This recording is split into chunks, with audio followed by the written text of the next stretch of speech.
Do you think something like regenerative agriculture and like this small, small local farm to direct to consumer, where's the scalability of that? Because this is always a common argument thrown at, more conventional farmers defending their stances. Oh, regenerative agriculture is not scalable, or it's not realistic, or blah, blah, blah. How do you square that circle in your own mind?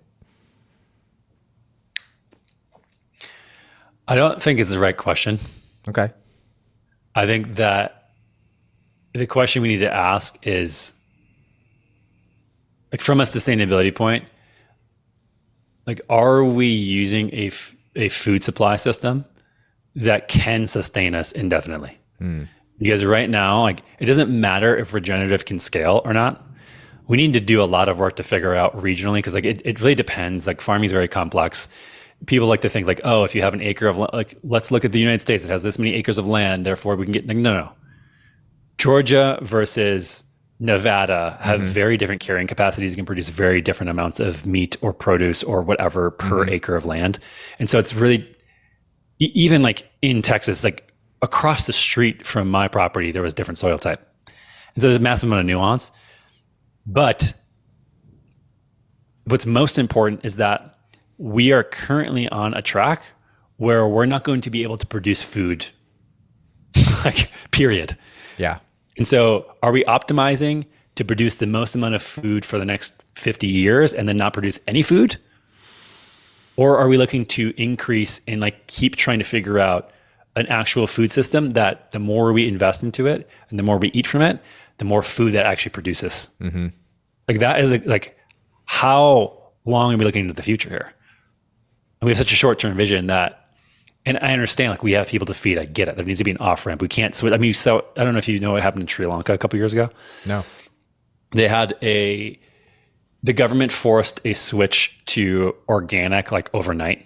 There was no phased approach, and people starved to death. Damn. Like, the farming system, the food system, they're collapsed because they didn't have, there's so much conventional agriculture. And so I don't recommend that we just tomorrow switch everything to quote unquote regenerative. There's this transition piece. It doesn't matter. But like, the question of, it doesn't scale.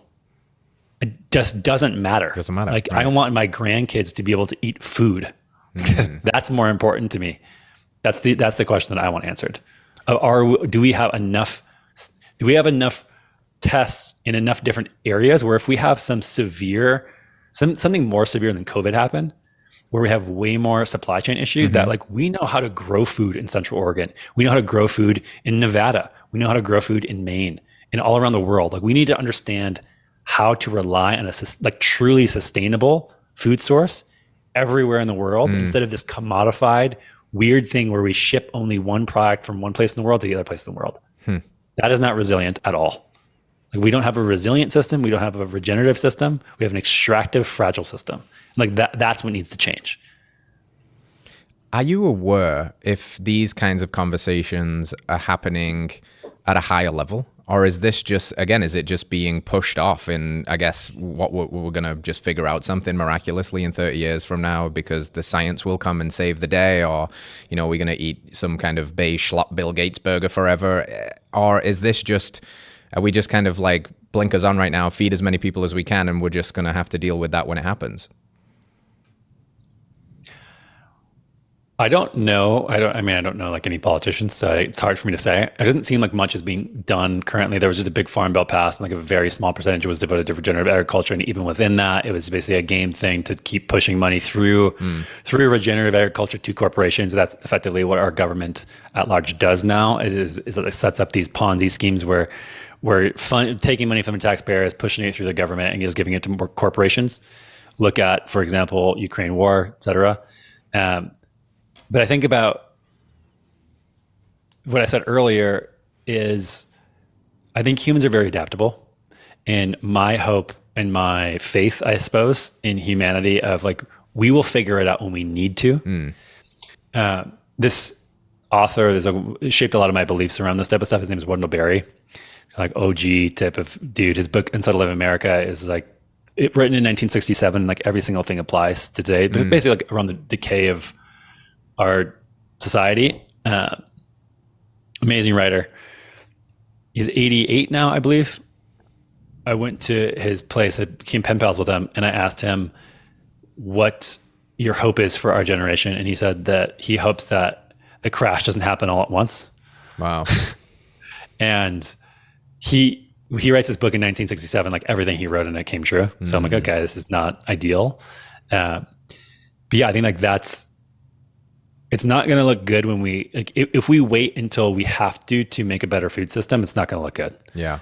But I think I think on a long time horizon, we will, just because we're adaptable. Like if there's no major catastrophe, like an asteroid hitting the earth, like we will figure out again how to be harmonious with our food supply. I still don't think we need to yet. Mm-hmm. And most things happen when we need them to happen. And then as far as like, is stuff happening top down? Like, I tend to believe that the World Economic Forum stuff, everyone thinks it's like a conspiracy to control people. I don't buy that personally. I think it's more about a monetary thing. And so like the way I think about like their proposals is probably, if we can do this, we can just make more money. Yeah. And then the second level is like, maybe they are thinking around where are things going? Things are becoming destabilized, and we probably do need to centralize food production to have like.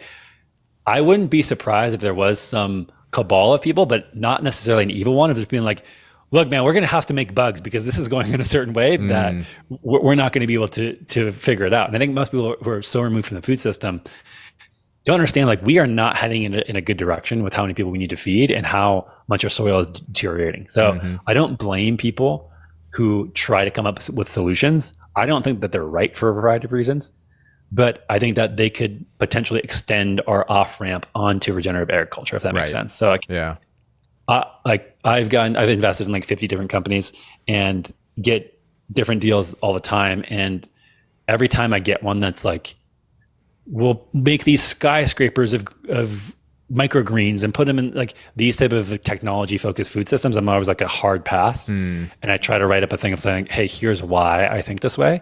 But everybody who does those things is really trying to do the best thing possible. Like no one's taking that swing purely for money. Like, yes, they're trying to make a business that makes a lot of money, sure. But most of these people, and I've met with a lot of these founders, are legitimately trying to do the right thing because they have had a kid recently, or they had a parent that died from whatever. And like, people are trying to do the right thing. It's a very complicated thing. And I think a lot of it comes down to philosophy and spirituality and nuance and like a lot of this stuff. But it's I hope a crazy thing doesn't happen in my lifetime either, but like, I don't want it to happen for my kids either. Like the fragility of our food system is real. And it's the thing that probably keeps me up at night the most. I feel that. I have two little ones, and you wonder, and I think you're right when you say we're very adaptable, and I think we can be really reactive if we need to be, and we can get scrappy and figure it out, but it would be really warming to have more proactive solutions on the table now, so we don't have to get to that crash. Like, the crash happens all at once, because it's going to get ugly. Humans just don't do that. Like, look throughout history, we're not good at planning for the future, period. Yeah. It's just the way it is. We're just not wired. Like, our environment was never wired in that way. Yeah. Like, we're wired for seemingly harmony in a lot of different cultures.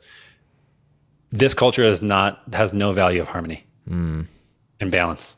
And that's what's going to lead to the collapse and having to refigure everything out. I think we will figure everything out, like I said, but there's no sense of, I think that when you look at the obsession with scientism and going down that route, we've extracted ourselves from nature. And now we think we can, again, it's a science of manipulation and not understanding. We're no longer a part of nature.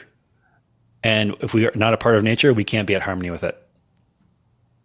It's as simple as that. And then again, like, we're going to need to have a shift in culture and the way we view the world if we want to change our food system, I believe. And I just think that's going to happen until we need to have it happen.